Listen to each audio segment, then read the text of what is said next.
एक रात, एक राज और एक गलत डिसीजन की वजह से एक आदमी की जिंदगी पूरी तरह से तबाह हो जाती है। इस रात के राज को छुपाने के लिए उसे 100 झूठ बोलने पड़ते हैं और इस बीच लोगों के असली चेहरे उसके सामने आते हैं। कुछ ऐसी ही है स्टोरी हमारे नए क्राइम थ्रिलर मिस्ट्री ड्रामा की। एपिसोड 1 की शुरुआत में हमें दिखाया जाता है कि लिन नाम की एक औरत की मौत हो गई है और पुलिस को समझ नहीं आ रहा है कि उसकी मौत एग्जैक्टली हुई कैसे। क्या किसी ने उसका मर्डर किया? क्या किसी ने उसके घर पे चोरी करते वक्त उसे गलती से मार डाला?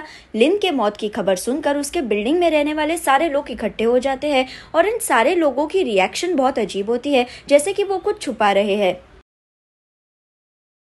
यहाँ पर हमें इंट्रोड्यूस किया जाता है हमारे मेन कैरेक्टर चांग से, जो मन ही मन सोच रहा होता है कि उस रात अगर वो लिन के घर नहीं गया होता तो ये सब नहीं होता। और यहाँ पर ये सीन कट हो जाता है। चांग के बारे में अगर बताया जाए तो वो 30 साल का है और वो नौकरी नहीं करता। उसे एक्टिंग का शौक है, पर इतने सालों में उसे एक भी मेन रोल नहीं मिला है। वो हमेशा छोटे मोटे रोल्स ही करता है। चांग जिस बिल्डिंग में रहता है उसी बिल्डिंग में कुछ टाइम पहले लिन शिफ्ट हुई थी। लिन एक एयर होस्टेस है, वो बहुत सुंदर है और उसे सेक्सी कपड़े पहनना पसंद है। बिल्डिंग में रहने वाले सारे मर्दों की नजर हमेशा लिन पे होती है। वो लिन को अट्रैक्टिव समझते हैं और बिल्डिंग में रहने वाली औरतों को लिन से जलन होती है। चांग भी लिन में इंटरेस्टेड होता है, लेकिन वो कभी उससे बात नहीं करता क्योंकि वो ऑलरेडी रिलेशनशिप में है। उसकी ऑलरेडी एक गर्लफ्रेंड है। चांग की गर्लफ्रेंड का नाम है लू और लू चांग के साथ ही रहती है। लू 10 सालों से दिन रात पार्ट टाइम जॉब्स करती है ताकि वो पैसे कमा सके और चांग के एक्टर बनने के सपने को सपोर्ट कर सके। लेकिन इन दिनों लू भी बहुत फ्रस्ट्रेटेड होती है क्योंकि चांग को 10 सालों से कोई भी मेन रोल नहीं मिला है।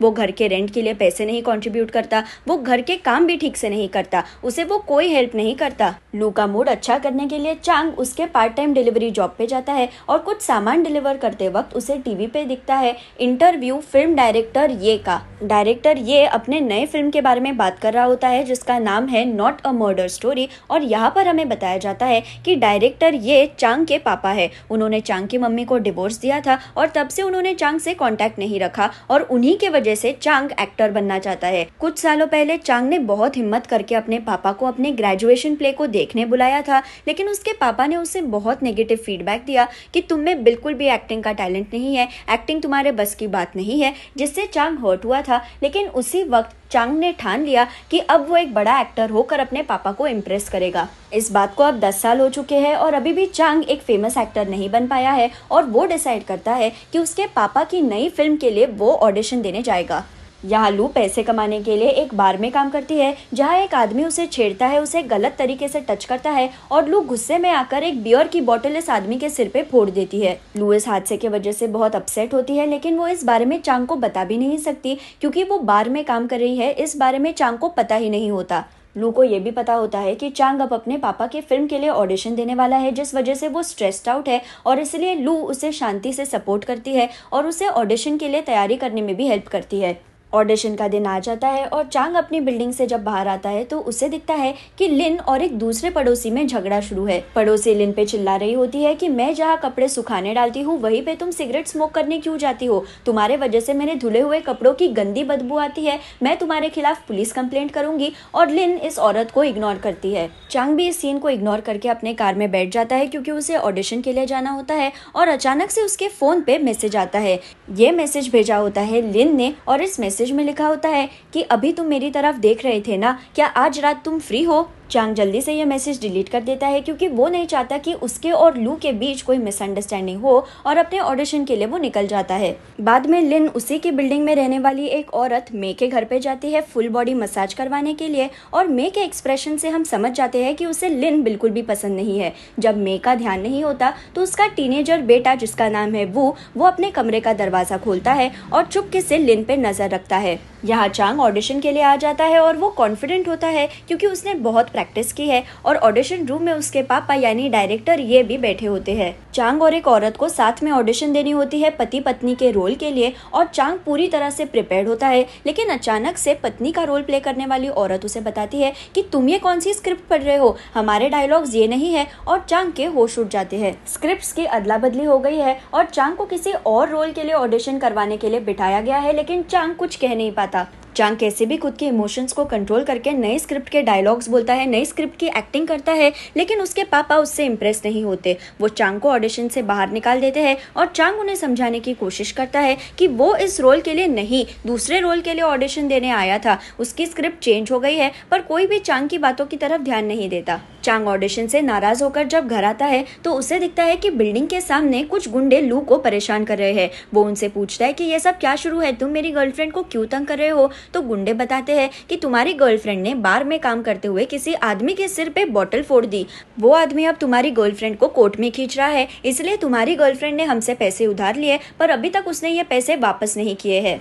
उतने में वहाँ बिल्डिंग का सिक्योरिटी गार्ड शन और बिल्डिंग में ही रहने वाला एक पुलिस ऑफिसर जिसका नाम है आन वहाँ आ जाते हैं और इन गुंडों को भगा देते हैं। आन पुलिस ऑफिसर और चांग की फ्रेंडशिप बहुत अच्छी होती है, इसलिए आन हमेशा चांग की मदद करता है। एनीवेज घर आने के बाद चांग लू को पूछता है कि तुमने मुझे पहले क्यों नहीं बताया कि तुम बार में काम कर रही हो, क्या जरूरत है तुम्हें ये सब कुछ करने की, अभी के अभी वो जॉब छोड़ दो, तुम बार में काम नहीं करोगी। लू चिल्लाती है कि कैसे छोड़ दूं मैं जॉब, हमारे पास पैसे नहीं है, अगर तुम्हें मेरे इस काम से इतनी शर्म आती है तो तुम खुद जाकर पैसे कमा के घर में लाओ। मेरे सारे फ्रेंड्स सेटल हो चुके हैं, उनके करियर्स हैं, उनकी शादियां हो गई है और यहाँ हूँ मैं जिसे एक एक रुपए के लिए स्ट्रगल करना पड़ रहा है। 10 साल हो गए हैं लेकिन अभी तक तुम इमैच्योर हो, तुम्हें कोई परवाह नहीं है दूसरों की।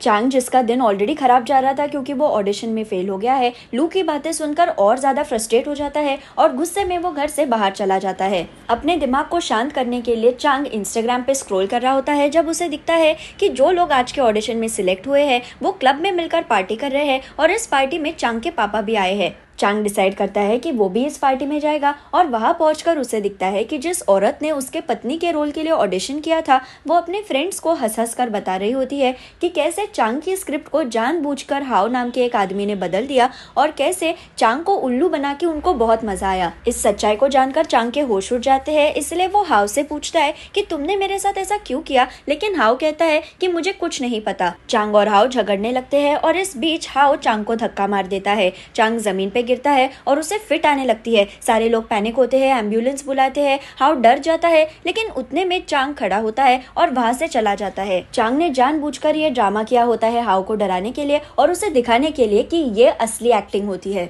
ये सब होने के बाद चांग वापस अपने घर आ जाता है और बिल्डिंग में घुसते ही उसे दिखता है कि सीढ़ियों पे लेटी हुई है लिन। चांग सोचता है कि लिन की हालत खराब दिख रही है और वो लिन को ऐसे ही सीढ़ियों पे अकेला नहीं छोड़ सकता, इसलिए वो लिन को उठाकर उसके घर पहुंचा देता है। चांग लिन के घर से जाने ही वाला होता है लेकिन अचानक से लिन चांग का हाथ पकड़ती है उसे रोकते हुए और रोने लगती है। इस सिचुएशन की वजह से चांग के पास रुकने के अलावा और कोई ऑप्शन नहीं होता। यहाँ लू अभी भी पार्ट टाइम जॉब कर रही होती है और उसे बुरा लगता है कि उसने चांग को आज इतना सुनाया, इसलिए वो उसे मैसेज करती है लेकिन चांग मैसेज का रिप्लाई नहीं करता क्योंकि अब वो लिन के साथ मस्ती करने में बिजी हो जाता है। लिन और चांग ड्रिंक करते हैं, स्मोक करते हैं और बातों बातों में चीजें आगे बढ़ती है और वो दोनों इंटीमेट हो जाते हैं। चांग पूरी तरह से भूल जाता है कि उसकी एक गर्लफ्रेंड है जिसने अपनी पूरी जिंदगी उसके लिए सैक्रिफाइस कर दी और चांग को बिल्कुल भी रिग्रेट नहीं होता कि वो लू पे चीट कर रहा है। एनीवेज सब कुछ होने के बाद चांग को नींद लग जाती है और जब उसकी आंखें खुलती है तो उसे दिखता है कि लिन जमीन पे लेटी है।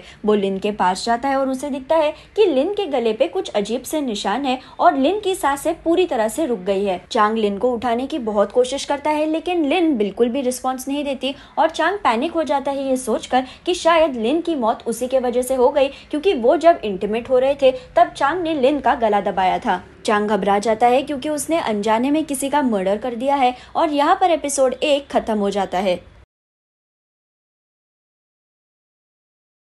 अगर आपको मेरा वीडियो पसंद आए तो उसे लाइक ज़रूर कीजिए और मेरे चैनल को सब्सक्राइब करना ना भूलें। Thank you.